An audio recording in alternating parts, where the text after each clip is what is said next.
Asta e o ploaie în Las Vegas. Suntem la Imperial Palace, că n-am găsit camera noastră la Flamingo, au avut ceva probleme și ne-au trimis aici alături.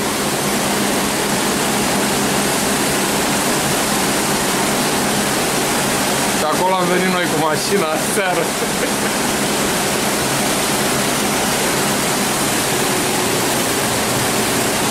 Suntem la etajul 5. Nu știu cum vom pleca. Flamingo e la 2 hoteluri de aici, nu e departe.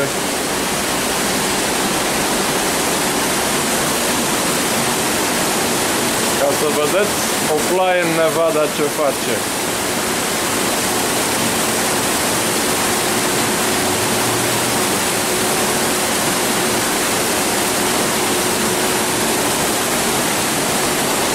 Asta este curtea interioară a hotelului. Acolo unde se văd stâlpii este ieșirea către stradă. Deci se vine pe sub clădirea aia, se vine din stradă. Iată cum curge apa. Nu știu dacă se vede de sus cum vine.